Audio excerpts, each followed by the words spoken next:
domingo, mais um culto online. É um privilégio saber que do outro lado da tela, tantas famílias queridas estão reunidas para ouvir a palavra do Senhor nesse momento. E também é com muita alegria que eu sei que muitas pessoas foram atingidas pelos nossos vídeos divulgados no YouTube. Pessoas que não conheciam a nossa igreja e passaram a conhecer porque têm assistido e têm acompanhado as nossas transmissões. Então, eu queria pedir que a gente se junte como igreja para convidar mais 2 ou 3 pessoas com o objetivo de ampliar o nosso número de inscritos no YouTube. Hoje, nós temos em torno de 360 pessoas. Se essas convidarem mais 2 ou 3, rapidamente a gente consegue atingir esse número de 1000 inscritos. Esse número é importante porque o YouTube disponibiliza outras funções. Então, com isso, o nosso alcance e a nossa atividade vai ser muito mais ampliada. Então, eu queria pedir a sua ajuda para que você convide mais amigos a se inscrever no nosso canal do YouTube. Além do YouTube, a gente também tem muitas transmissões através do Instagram. Todas as terças-feiras, a gente tem o nosso culto de oração às 19h30.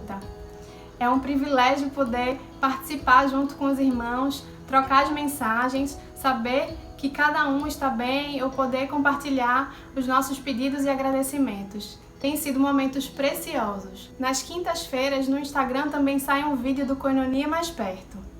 Então, a tecnologia tem sido uma ferramenta preciosa para que a gente possa permanecer unidos, mesmo em tempos de isolamento. E aí, a sua família já está pronta para participar do nosso culto de hoje? Reúnam todos, peguem a sua Bíblia, fiquem com ela na mão para participar, para poder acompanhar os textos. Eu também sugiro que você desligue as TVs, os sons, que esse momento possa ser exclusivo para que vocês possam celebrar e participar do culto juntos. Coloque seu celular no silencioso, abra seu coração, levante a sua voz para louvar o Senhor, que esse momento possa ser precioso, que essa palavra possa tocar profundamente o seu coração. Eu desejo a você um culto abençoado. Seja bem-vindo a mais um culto online da nossa Igreja Batista Koinonia. Que esse culto possa ser bênção na sua vida, que o anime, que o prepare para mais uma semana na proteção do Senhor. E vamos confiar no Deus que aparece no livro dos Salmos, no Salmo 63. O salmista, falando sobre Deus, diz assim: porque és a minha ajuda, canto de alegria à sombra das tuas asas. A minha alma apega-se a ti, a tua mão direita me sustém. É esse Deus que nós vamos adorar agora, é esse Deus que cremos, nos abençoa, nos ajuda, nos fortalece. É esse Deus que vamos orar nesse instante. Querido Senhor, muito obrigado.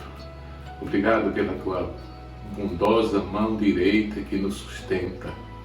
Queremos apresentar esse culto ao Senhor, cada família reunida, podendo adorar a Ti, Senhor. Obrigado. Obrigado pela bênção deste momento de adoração, onde podemos nos reunir na Tua presença, Senhor. Abençoa-nos, anima-nos, Senhor. Dá-nos uma semana que se inicia, dá-nos uma semana de bênçãos. Essa é a nossa oração, em nome de Jesus. Amém, amém, amém. Deus abençoe você. Olá, queridos, vamos com alegria celebrar o Senhor. Vem, esta é a hora da oração, vamos dizer isso. Vem, essa é a hora da adoração.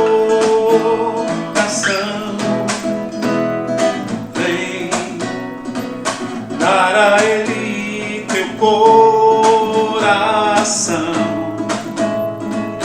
Vem, assim como estás, para adorar. Vem, assim como estás diante do Pai.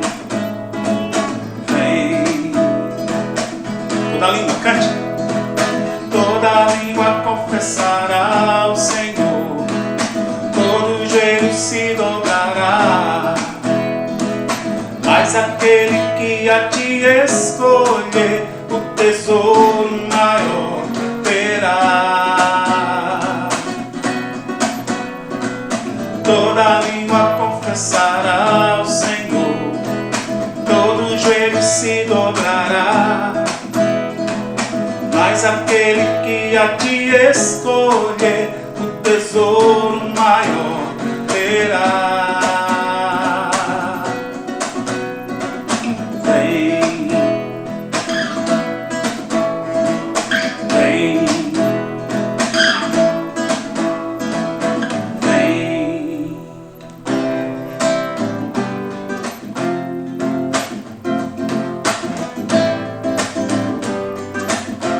Sobre toda a terra vamos cantar. Sobre toda a terra tu és o rei, sobre as montanhas e o pôr do sol. Uma coisa só eu desejo é: vem reinar de novo em mim, reinar em mim com teu poder sobre a escuridão, sobre os sonhos meus. Tu és o Senhor de tudo que sou. Vem reinar em mim, Senhor.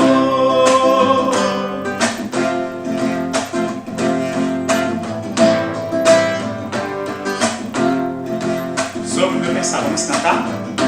Sobre o meu pensar, tudo que eu falar faz-me refletir a beleza que há em ti.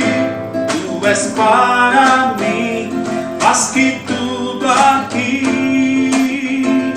Vem reinar de novo em mim, reinar em mim com teu poder sobre a escuridão, sobre os sonhos meus. Tu és o Senhor de tudo que sou. Vem reinar em mim, Senhor. Vem reinar em mim, Senhor.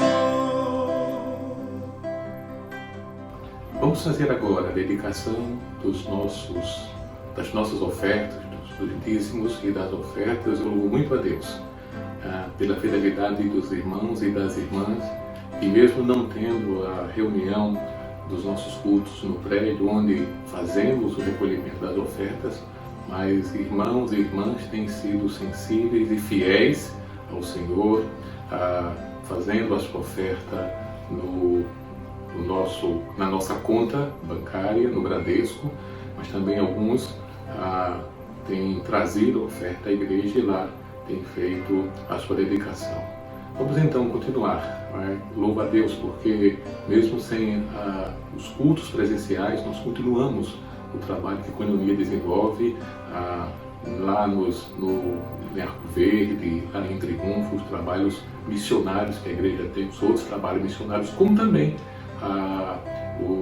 nós temos nesse tempo de pandemia levantado alguns trabalhos sociais, como entrega de cestas, como entrega também de alimento aos domingos para gente nas ruas, os pobres realmente, que muitas vezes não têm melhores condições. Eu louvo muito a Deus por essas iniciativas que têm surgido no coração de alguns irmãos e temos orado por eles. Então, seja fiel, continue sendo fiel nas suas ofertas para a obra do Senhor. Então, durante este cântico, vamos então fazer a nossa dedicação das nossas ofertas, mas também a dedicação da nossa vida ao Senhor. E clamamos o nome de Jesus, e clamamos o nome de Jesus, e clamamos o nome de Jesus. Ele nos ajuda a carregar a cruz.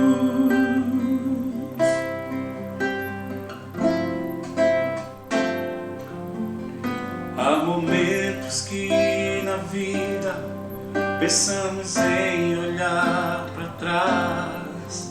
É preciso pedir ajuda para poder continuar. E clamamos o nome de Jesus. E clamamos o nome de Jesus. E clamamos o nome de Jesus. Ele nos ajuda a carregar a cruz. Ele nos ajuda a carregar a cruz. Ele nos ajuda a carregar a cruz. Vamos fazer agora a nossa oração de dedicação. Oremos ao Senhor. Obrigado, Pai, pela fidelidade dos teus servos, que têm contribuído para o trabalho que Koinonia tem desenvolvido ao longo desses anos. Obrigado por cada irmão e irmã que tem feito a sua oferta, seja na conta bancária, seja na igreja pessoalmente. Queremos agradecer, Senhor, e sabemos que o Senhor é que tem nos sustentado. Obrigado por cada irmão e irmã dessa igreja que o Senhor tem protegido, Pai. Pedimos a Tua graça sobre nós, pedimos a Tua misericórdia sobre nossas vidas e que muito mais, Senhor, queremos dedicar diariamente, constantemente, nossa vida ao Senhor. Uma dedicação onde a santidade de vida deve ser o nosso alvo e o nosso caminhar, Senhor. Abençoa-nos, Pai. Prepara o nosso coração para a mensagem que receberemos daqui um pouco. Que o Senhor fale a nossa vida e nos ajude a viver neste mundo agradando o Senhor. Essa é a nossa oração no nome de Jesus. Amém. Amém. Boa noite a todos. Espero que tudo esteja em paz com vocês, irmãos e irmãs na fé. Hoje eu vou continuar a nossa série de pregações na carta de Paulo aos Romanos e eu vou focalizar no capítulo 3, um trecho que vai de versículo 21 a 26. E o título do meu sermão é Mas Agora. São as primeiras duas palavras desse parágrafo que eu vou fazer reflexões hoje à noite. Mas agora. Bem, eu acho que provavelmente todos estão familiares com a história trágica do grande navio, o Titanic. A embarcação partiu em sua viagem inaugural de Southampton, na Inglaterra, para Nova York, em 10 de abril de 1912.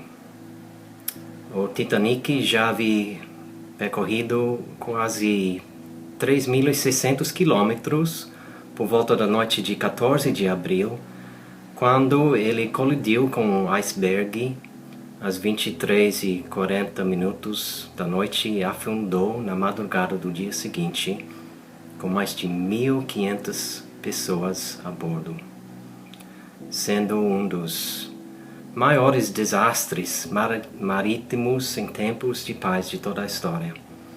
Menos de 1/3 daqueles que estavam a bordo do Titanic sobreviveram. Os sobreviventes testemunharam que aquela viagem foi do começo ao fim uma grande festa. Ninguém podia imaginar o que estava por vir.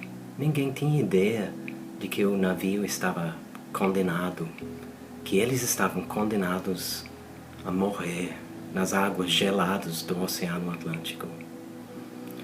Na verdade, a alegria deles era uma ilusão. Se aqueles passageiros de repente soubessem que em questão de horas a maioria deles se afogaria, toda a festa cessaria. A alegria deles dependia da sua ignorância do futuro. Mas vamos imaginar um cenário diferente. Se aqueles passageiros soubessem que o Titanic afundaria, sim, mas que um grande e poderoso navio, cheio de marinheiros totalmente confiáveis, já estava a caminho e salvaria a todos quantos seguiram suas instruções, algo muito diferente teria acontecido.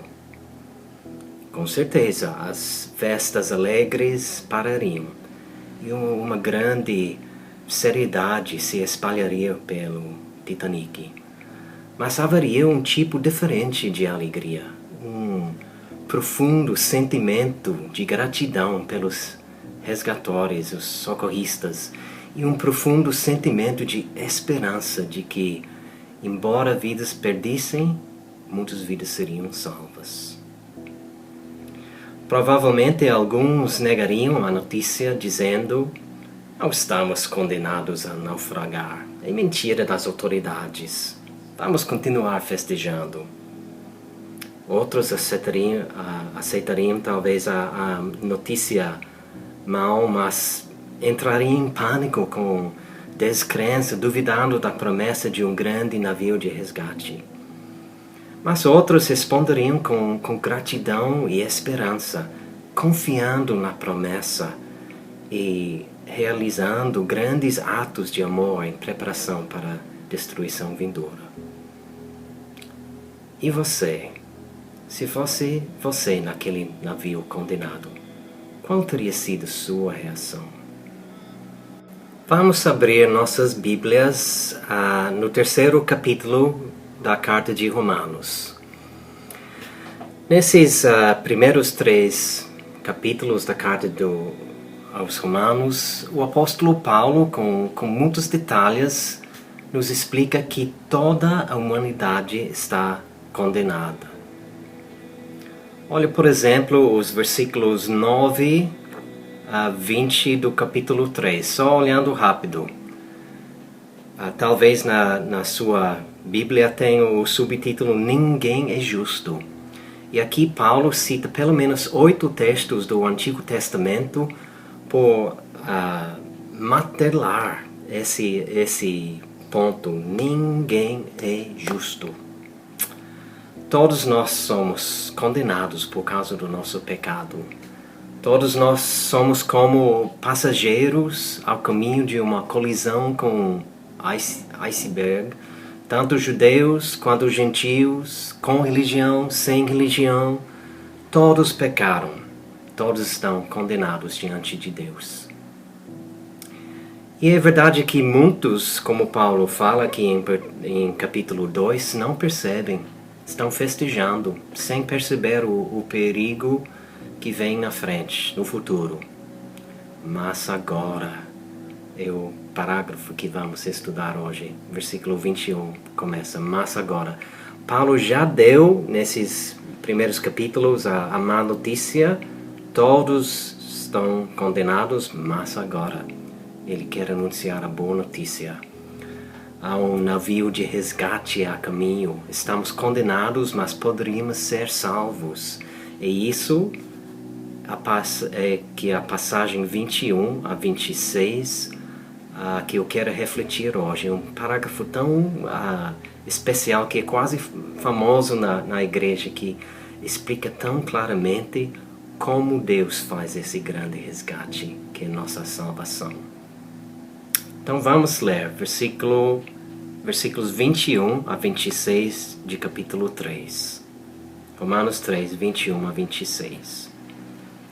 Mas agora se manifestou uma justiça que provém de Deus, independente da lei, da qual testemunham a lei e os profetas. Justiça de Deus mediante a fé em Jesus Cristo para todos os que creem. Não há distinção, pois todos pecaram e estão destituídos da glória de Deus, sendo justificados gratuitamente por sua graça, por meio da redenção que há em Cristo Jesus. Deus o ofereceu como sacrifício para propiciação mediante a fé, pelo seu sangue, demonstrando a sua justiça. Em sua tolerância, havia deixado impunes os pecados anteriormente cometidos, mas, no presente, demonstrou a sua justiça, a fim de ser justo e justificador daquele que tem fé em Jesus. O tema deste parágrafo que acabamos de ler é justiça, a justiça de Deus. Essa expressão ocorre várias vezes mesmo nesse pequeno parágrafo.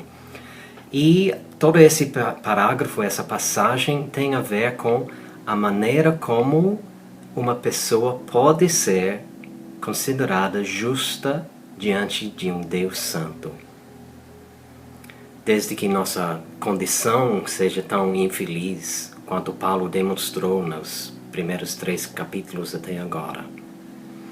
Para chegar ao cerne da solução de Paulo, quero apresentar 3 pontos sobre essa justiça que agora se manifestou. Primeiro, é uma justiça para todos, versículos 22 e 23. Segundo, é uma justiça que vem da cruz de Cristo, versículos 24 e o início de 25. E em terceiro lugar, é uma justiça que é a vindicação de Deus, versículos 25b e 26. Vamos para o primeiro ponto, é uma justiça para todos, e vamos ler de novo versículos 22 e 23. Justiça de Deus mediante a fé em Jesus Cristo para todos os que creem. Não há distinção, pois todos pecaram e estão destituídos da glória de Deus. Primeiro ponto, é uma justiça para todos. O versículo 22 diz que essa justiça é mediante a fé e para todos os que creem. Qual a diferença entre ter fé e crer? Existe uma diferença? Na verdade, no grego, as palavras que Paulo usa aqui têm a mesma raiz. É como se ele fosse dizendo justiça de Deus mediante a confiança em Jesus Cristo para todos os que confiam. Então, por que Paulo repete assim? Pela confiança para aqueles que confiam. Eu acho que a chave aqui é essa palavra todos. A razão pela repetição de confiar é para enfatizar todos. A justiça de Deus vem pela fé em Cristo para todos que creem. Porque não há distinção, pois todos pecaram e estão destituídos da glória de Deus. Este todos liga nosso parágrafo com tudo que vem antes em capítulo 1:18 até 3:20. Todos pecaram e estão sob o poder do pecado. Todos estão condenados. Todos precisam de uma justiça de Deus. Todos estão destituídos da glória de Deus. Isso significa mais ou menos que não vivemos dando glória a Deus como deveríamos. Isso é, viver sem pecar, sempre adorando e servindo somente Deus, sempre fazendo o bom, sempre fazendo o certo. Estamos todos longe disso, né? E então Paulo passa quase 3 capítulos provando que todos são condenados, e agora ele quer deixar bem claro que a solução, a justiça que se manifestou agora para resolver o problema universal do homem, é também para todos, não somente para judeus.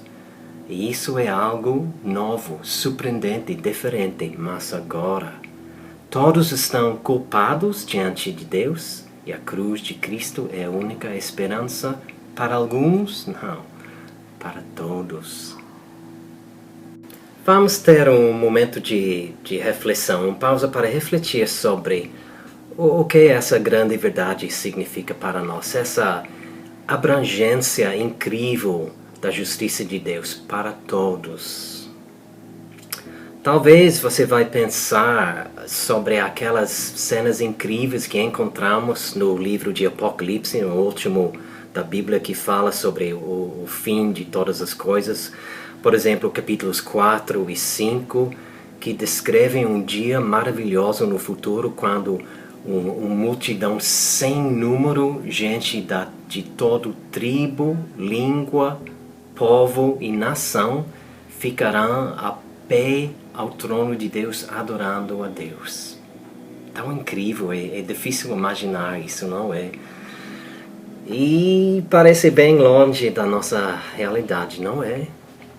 Mas essa diversidade já existe. Gente de toda tribo, língua, povo e nação. Entre os todos que já creram são não somente judeus e gentios, mas são brancos e negros, ricos e pobres, povos do Ocidente, do Oriente, do Norte e do Sul. Pois é, pastor Adriano, mas esses grupos são bem diferentes da gente. Não entendo como eles gostam de louvor de uma forma tão diferente de nós. É verdade, todos nós temos nossos gostos pessoais sobre louvor, sobre música, sobre tudo, comida, roupa, estilo de vida. Mas lembra o que Jesus disse? Até os pagãos conseguem amar gente igual a eles. Isso é fácil. Há muito falo nesses dias, né, sobre racismo. E olha, todo país tem racismo. Brasil tem, Estados Unidos tem, a Inglaterra tem, claro. Sabe por quê? Porque isso faz parte da natureza pecaminosa do ser humano. E entre nós cristãos, bem, deve ser bem diferente. Nossa natureza pecaminosa foi crucificada com Cristo. Aos poucos estamos sendo, pelo Espírito Santo, transformados interiormente. Então não devemos ter essa coisa. Na verdade, nós temos algo nos unindo que é muito mais profundo do que qualquer diferença de tribo, língua, povo, nação. Fazemos parte de um grupo muito especial. Um grupo que todos que pecaram, mas através da justiça de Deus mediante a fé em Jesus Cristo, agora somos também todos que receberam a salvação. Será que podemos pedir a Deus para quebrar nossos corações frios e para transcender essas barreiras de cor, de raça, de posição social?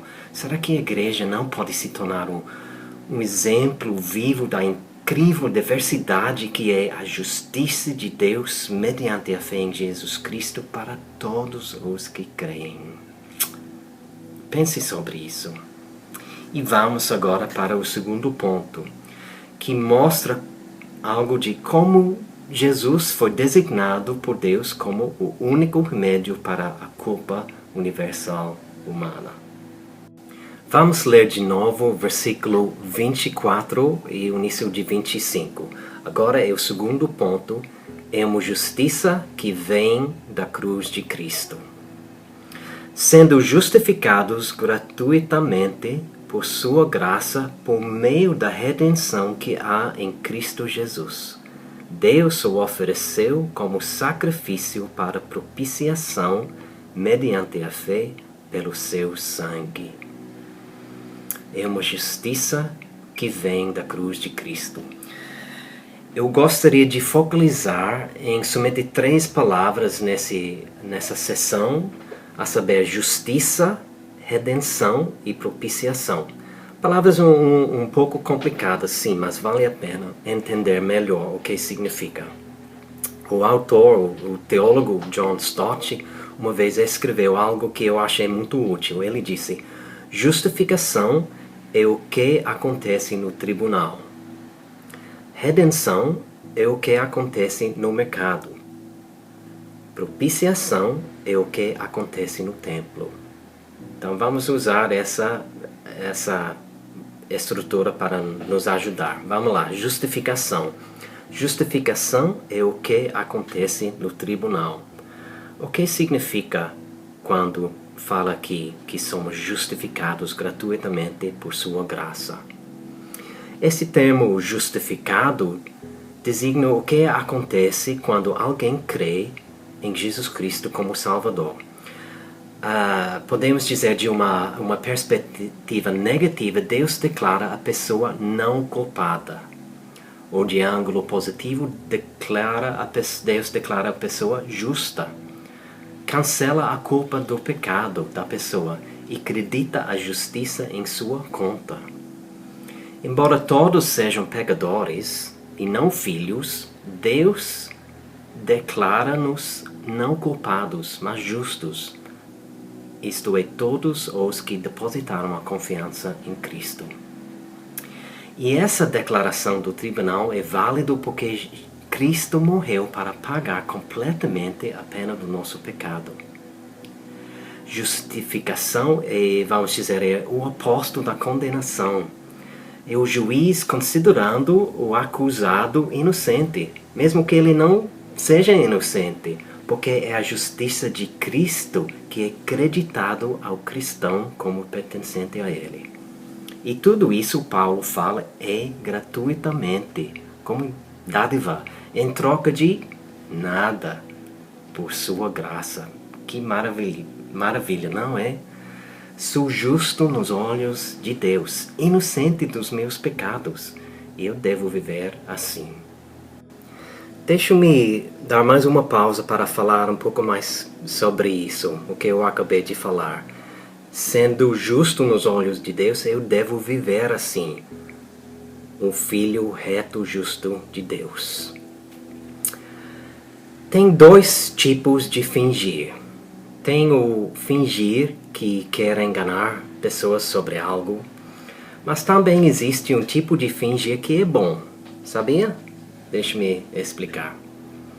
Vocês que têm filhos, com certeza vocês já notaram que uma das coisas que as criancinhas gostam muito de brincar é vamos fingir. Tipo, vamos fingir que temos uma loja e você faz as compras e eu vou passar aqui na caixa. Vamos fingir que estamos dirigindo no carro. Eu vou ser papai e você ser mamãe. Isso é um bom fingir. A criança inconscientemente está treinando para coisas do mundo adulto. Pelo fingir, ela vai aprender aos poucos como fazer as coisas. Então isso é o bom fingir que eu devo fazer. Sou justificado, justo nos olhos de Deus, declarado inocente. Mas sou inocente? Não, longe de ser. Mas eu devo me perguntar, se eu fosse já um filho totalmente reto, justo de Deus, como Jesus, o que faria? Ou seja, eu devo me comportar como se fosse já esse filho justo, reto. Eu devo fingir que sou filho bom. E aos poucos o comportamento de fingir amar fulano, que eu realmente não gosto muito, se torna um verdadeiro amor por fulano. É interessante experimentar isso. Pense nisso. Agora vamos para a segunda palavra. Redenção. O que acontece no mercado? Paulo toma por empréstimo esta palavra redenção do mercado dos escravos da época dele. Então, redenção, ou redimir, significa comprar de volta, ou seja, fazer uma transição comercial feita no mercado dos escravos. É a efetivação de um resgate. O escravo não pode comprar sua liberdade. Se pudesse, não seria escravo. E Paulo quer dizer que Cristo nos resgatou, pagando o preço com seu sangue, um preço muito alto, pela nossa liberdade do cativeiro moral. Todos pecaram.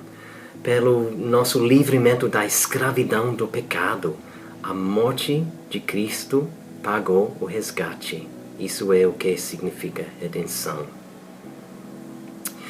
E pausando de novo para refletir, duas observações rápidas sobre esse conceito. Eu estou livre da escravidão do pecado. Eu não preciso pecar mais. Eu vou, sim, infelizmente. Mas o poder, a escravidão na minha vida foi quebrado pelo resgate da cruz. E eu devo viver esta verdade, fazendo o meu maior esforço para não deixar o pecado dominar minha vida.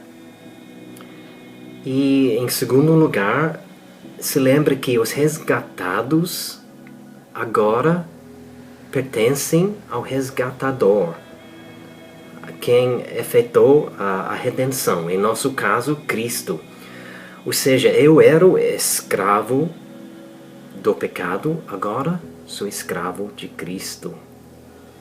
Escravo, sim, não meramente servo. Gostamos de usar essa palavra, servo de Deus, servo de Cristo, mas a palavra que Paulo usa aqui é doulos, escravo mesmo. E eu devo viver essa realidade em diante. Escravo aos mandamentos do meu Senhor, escravo a obedecer meu Senhor, escravo a submeter à vontade dele, escravo ao seu grande amor por mim. A terceira palavra que estamos focalizando é talvez a mais difícil. A primeira foi justificação, o que acontece no tribunal. A segunda foi redenção, o que acontece no mercado. Agora, propiciação, o que acontece no templo. Propiciar significa apaziguar ou pacificar a ira de alguém. A ideia é que o sacrifício perfeito de Jesus aplaca a justa ira de Deus contra nós. Sem esta oferta de Cristo na cruz para todos que creem, porque todos pecaram, estamos com toda razão destinados ao castigo eterno. Mas isso significa que Deus fica com raiva? Que a oferta tem que ser feita para pacificar sua ira? Bem, a ira de Deus não é uma raiva descontrolada e emocional como nós seres humanos experimentamos. Pense na ira de Deus assim. Deus é um ser totalmente bom e perfeito e santo. E, portanto, ele tem uma intolerância total ao pecado. Sob quaisquer foram as manifestações, ele está profundamente triste e perturbado e irado contra todo o pecado que existe. Mas o perfeito sacrifício de Cristo na cruz serviu para aplacar a justa ira de Deus. Que maravilha! Glória a Deus, né? E a pausa para refletir. Pense sobre o que isso significa. Que essa ira de Deus contra mim já foi embora. A justiça de Deus foi satisfeita. Agora Deus não me olha com ira. Ele olha para mim somente com amor, compaixão e afeto mais profundo. Este amor sem nenhum traço de ira. Tudo foi propiciado pelo sacrifício de Cristo na cruz. Aleluia. Amém. Rapidamente, para finalizar, vamos para nosso terceiro ponto. Agora lendo do meio do versículo 25 e 26. Demonstrando a sua justiça, em sua tolerância, havia deixado impunes os pecados anteriormente cometidos, mas no presente demonstrou a sua justiça, a fim de ser justo e justificador daquele que tem fé em Jesus. Terceiro ponto, é uma justiça que é a vindicação de Deus. Pode ser difícil para entender isso, mas eu creio que Deus não ofereceu Cristo como sacrifício principalmente para nos salvar, nem principalmente para mostrar seu amor, mas antes principalmente para demonstrar a justiça dele. Olha o que Paulo fala aqui. Em sua tolerância, havia deixado impunes os pecados anteriormente cometidos. Quais pecados são esses que Paulo fala? São os pecados cometidos por todos os seres humanos, desde a queda com Adão e Eva até a morte de Jesus na cruz. Se lembre, o parágrafo começa, mas agora algo diferente acontece. Ou seja, não houve nenhuma punição definitiva para pagar por aqueles pecados, desde o início até a cruz. É um pouco chocante, né? Paulo está dizendo aqui que todos aqueles sacrifícios do Antigo Testamento, desde o tempo de Moisés até Calvário, não resolveram o problema do pecado. As pessoas não foram justificadas. É só agora na cruz de Cristo. No presente, demonstrou a sua justiça a fim de ser justo e justificador daquele que tem fé em Jesus. Por isso eu digo que esta justiça que vem da cruz é a vindicação de Deus, porque na cruz Deus pode simultaneamente preservar a perfeita justiça dele, finalmente resolvendo o problema de pecado desde o início, enquanto ele justifica os ímpios, os pecadores, nós, pelo sacrifício perfeito do seu Filho. Justificação é, acima de tudo, a vindicação de Deus. E a última pausa para refletir sobre isso. Uma ilustração para tentar esclarecer. Vamos imaginar que você foi assaltado e acabou no hospital com ossos quebrados, machucados da cabeça aos pés. E um dia eu chego, logo depois eu chego e eu digo: boa notícia, amigo.